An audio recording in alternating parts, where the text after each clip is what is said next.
আবেগ করে আমি এটা মনোবল কিনছি, কিন্তু এটা আমার কিনা ঠিক হয়েছে না। সেটা আমি বলি, আমি যখন মৌলভী সাহেবের সম্বন্ধে কথা বলতে গেছি, আমার কথা বিশ্বাস করে না যাই না, আমি মিথ্যা কথা কোনো সময় বলি না। আমার দুইটা প্রশ্ন করছে মহসিন সাহেব, তোমার উদ্দুর কি?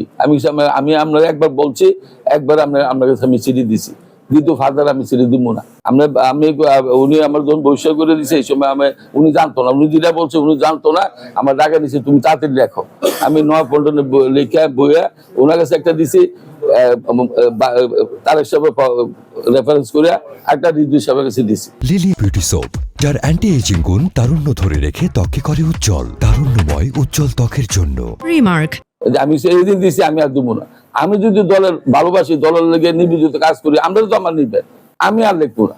আরেকটা বলছে মেয়র হোসেন সরকার, আমি কি আপনি আমার রহন মেয়র বানিয়ে দিতে পারবেন? আমরা দল তো ক্ষমতা নাই। আপনারা যে সময় আল্লাহ দিলে ক্ষমতা, এই সময় এটা বিবেচনা করে ওরা এই দুইটা কথা করে আমি আই করছি।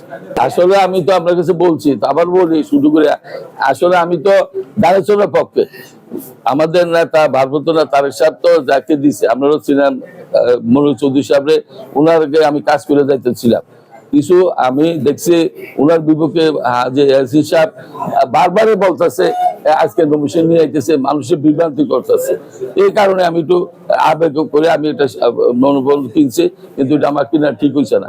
কিন্তু আমি এটাও বলি, ইএসি সাহেব যদি কোনো রকমে, আমি তো আল্লাহ জানে নমিশন বল দেবেন, আমি যদি জানি, যদি কোনো রকমে বল দেয়, আমি এই সাক্ষ্য ইনশাল্লাহ ইএসি সাহেবের বিরুদ্ধে আমি ইলেকশন করবো। কিছু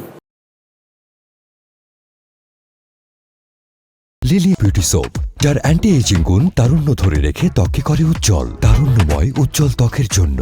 রিমার্ক।